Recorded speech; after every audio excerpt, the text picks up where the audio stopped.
මේ තියෙන රශ්මි ඉලෙක්ට්‍රෝ අපි ඔයාලට ගෙන පට්ටම් පට්ට සුපිරි MPPT එකක්. මේක තව සති දෙකකින් විතර ලංකාවට එනවා. වටේටම ගිහිල්ලා බලන්නකෝ. මේකේ බොක්ස් එකම රිච් ලුක් එකක් තියෙනවා නම් ඇතුලේ තියෙන MPPT එක මොන වගේයක්ද කියලා ඔයගලන්ට හිතා ගන්න පුළුවන්. අපි මේක ඕපන් කරලාත් බලමු. මේ වගේ තමයි මේකේ පෙනුම තියෙන්නේ. සුපිරිම සුපිරි පෙනුමක්. ඇතුලේ PCB එක මේ වගේ තියෙන්නේ. ඔයගලන්ට පේනවා ඉන්ඩක්ෂන් කොයිල් තියෙනවා. ඒ කියන්නේ මේක බොරු MPPT එකක් නෙමෙයි. ඇත්තම ඇත්ත MPPT එකක්. අපි ඕඩර් කරන්න කලින් චීන ගිණුකට කියලා ටෙස්ටිං වීඩියෝ එකකුත් ගෙන්න ගත්තා. මේ කන්ට්‍රෝල් එකේ අනිත් කන්ට්‍රෝල් වලයි තියෙන වෙනස තමයි ඒ කන්ට්‍රෝලර් හීට් සින්ක් එක පිටුපසින් තියෙනවා. උඩ ආවරණය ප්ලාස්ටික් හෝ වෙනත් අමුද්‍රව්‍යකින් හදලා තියෙන්නේ. මේ කන්ට්‍රෝල් එකේ සම්පූර්ණම ඇලුමිනියම් ආවරණයකින් හදලා තියෙන්නේ.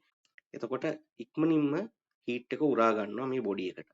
මේකේ තියෙන ෆෑන් එකෙන් ඉක්මනටම කූල් කරලා දෙන හින්දා උෂ්ණත්වය අවමට්ටමක තමයි මේ කන්ට්‍රෝල් එක ඇතුලේ තියෙන්නේ. ඉතින් ඇත්තටම උෂ්ණත්වය අවමට්ටමක තියෙන උපකරණයක ඩියුරබිලිටි එක වැඩි.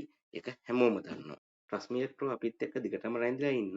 මේක ආපු ගමන් මේ ගැන සම්පූර්ණ විස්තර ඇතුළු වීඩියෝ එකක් මම අරගෙන එන්න. ඔයාලට සුබ දවසක්.